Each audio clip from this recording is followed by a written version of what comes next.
Stardom Flashing Champions verrà ricordato per le prestazioni straordinarie di Saori Anou e Ami Sourei, che confezionano un main event da urlo, ma non solo, sì, perché verrà anche ricordato per la prima difesa del TBS Women's Championship in uno show della Federazione Nipponica. In realtà tutto ciò che è successo nel pay-per-view di sabato 18 maggio lascia aperto uno spiraglio futuro per vecchie e nuove rivalità che sfoceranno nelle prossime settimane.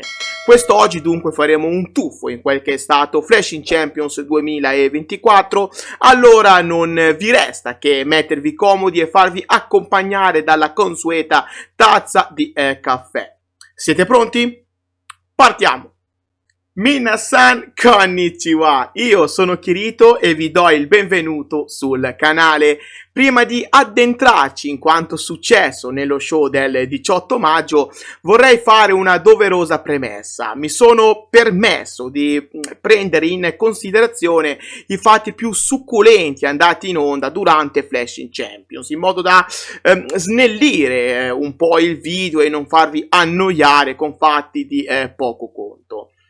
Detto questo, la prima questione a cui vorrei rivolgere lo sguardo è il five-way match con in palio il diritto per la squadra vincente di sfidare ad un match titolato niente meno che EXV, le attuali detentrici degli Artists of Stardom Titles. Battaglia che ha seguito le regole del Gauntlet match con i terzetti pronti ad entrare uno alla volta e competere in un match a eliminazione fino a raggiungere la tanto agognata finale. Match che è stato più che sufficiente, è vero, ma con una stipulazione che non ha aiutato la battaglia e tantomeno le atlete coinvolte. Penso che una stipulazione più classica avrebbe favorito lo scontro, lasciando più libertà alle atlete coinvolte di battagliare con più serenità. Fatto sta che il match è stato vinto come da pronostico da Oedo Tai, che hanno eliminato in ultimo Gozai con Momo Watanabe, che ha trovato il pin vincente ai danni di Konami. Questa importante vittoria permetterà dunque a Oedo Tai di sfidare Empress e Nexus Venus in un match con in palio gli Artists of Stardom Championship, e se tanto mi dà tanto, il trio composto da Natsuko Tora, Momo Watanabe e Thekla hanno buone possibilità di essere incoronate come nuove campionesse, sì, perché è giusto dire che Oedo Tai si trova direi in un momento di grazia, potendo contare appunto su uno dei migliori momenti della sua storia. Attualmente non è certo quando il match verrà messo in atto, ma è sicuro che Nexus V avrà una difesa difficile contro un avversario molto molto pericoloso. Non possiamo poi non soffermarci sul match tra Saya Kamitani e Saya Ida, con l'attuale IDSP Champion che riesce a difendere con successo il titolo per la prima volta da quando l'aveva conquistato ormai un mesetto fa a All Star Grand Kingdom. Match dinamico, direi veloce, con tanti ribaltamenti di fronte, una battaglia giocata bene da entrambi, un match che devo dire che mi è piaciuto parecchio. Saya Kamitani dunque rimanda al i scetticismi di chi ha puntato il dito contro la sua conquista, mostrando che può essere un'ottima High Speed Champion e che può far tornare a brillare un titolo che negli ultimi momenti era rimasto un po' in ombra. Ottima prestazione poi anche per Saya Ida, che ormai sta diventando una piccola sicurezza nel ring, non tirandosi mai indietro e dimostrando che può ormai competere contro chiunque e che può tener testa anche ad avversarie più blasonate. Complimenti ad entrambe le atlete per lo spettacolo che ci hanno offerto. Bene così. Da menzionare poi il tag team match tra Best Friends e Eye Contact, non tanto per il match in sé, che sì, è stato buono, ma soprattutto perché alla fine della contesa, vinta da Best Friends, Tsukasa Fujimoto e Mayu Iwatani si sono promesse di battagliare ancora una volta con la IWGP Women's Championship in palio.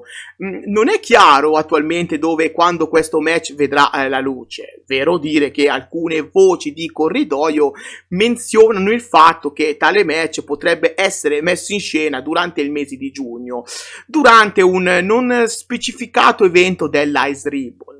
Staremo a vedere se davvero sarà così o meno. Fatto sta che il possibile match tra Mayu Iwatani e Tsukasa Fujimoto sarà imperdibile per tutti gli appassionati, anche se il risultato sarà probabilmente scontato.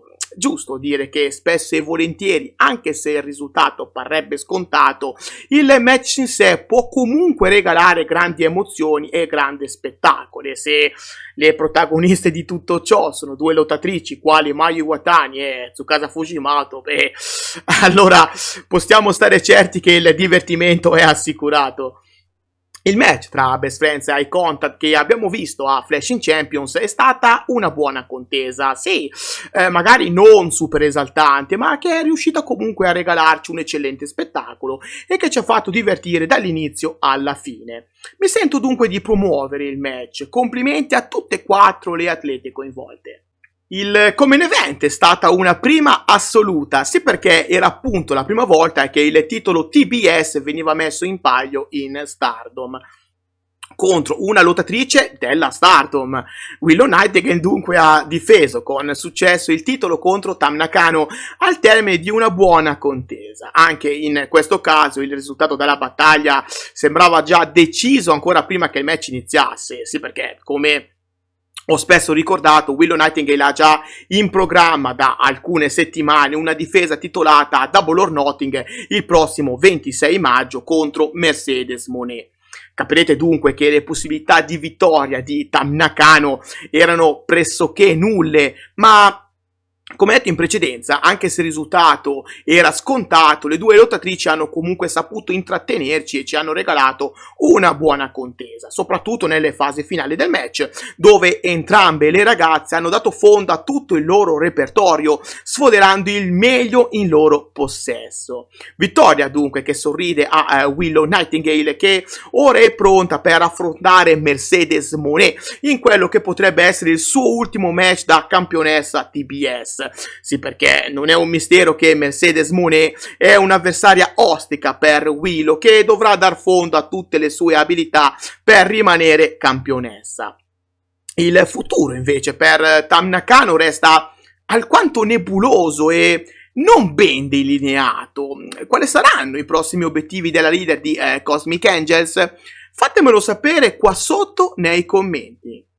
Saori Anou vs Ami Sourei è stato senza ombro di dubbio il miglior match del pay-per-view.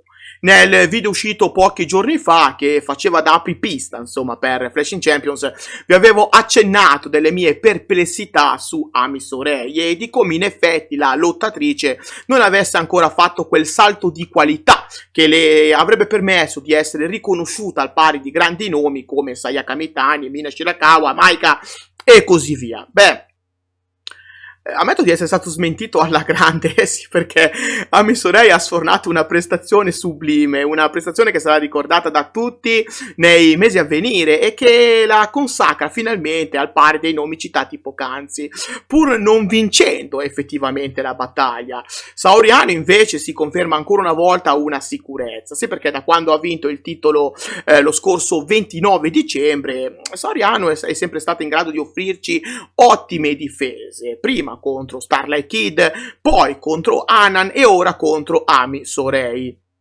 Il match in questione dunque ci ha regalato tante emozioni, con una Ami Sourei a tratti sorprendente, arrivando vicinissima alla vittoria in molti momenti, portando Saori Anou al limite con l'attuale detentrice del Wonder of Stardom Championship, che ha dovuto far fondo a tutte le sue energie per aggiudicarsi la vittoria.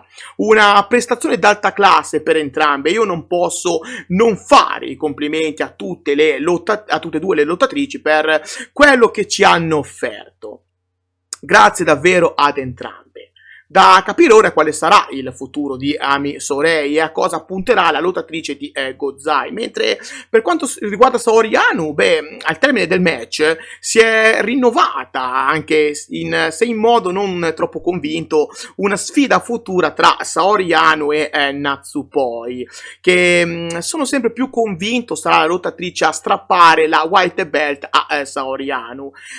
Sì, penso che Natsupoi abbia ottime possibilità di essere la prossima campionessa, però mai dire mai. Ecco perché sarà curioso capire quando sarà effettivamente annunciato il match tra loro due.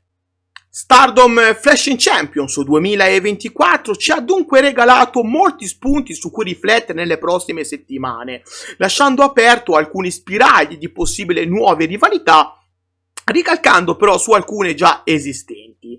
Vi invito cordialmente a lasciare i vostri pensieri qua sotto nei commenti, esponendo le vostre impressioni su quello che è stato l'ultimo pay-per-view della Stardom. Prima di salutarvi, permettetevi di ricordarvi che qua sotto in descrizione trovate tutti i link del progetto Donne tra le corde, progetto tutto dedicato al wrestling femminile mondiale. Sul sito web di Donne tra le corde potete trovare news, risultati e quant'altro dedicati alle vostre lottatrici preferite. In più troverete anche una sezione dedicata a me e alla Stardom. Dunque, dategli un'occhiata. Ahimè, siamo arrivati anche oggi al termine del video, non mi resta quindi che ringraziare tutti voi per il supporto che state dando a me e al mio progetto. Grazie di cuore. See you next time. Bye bye.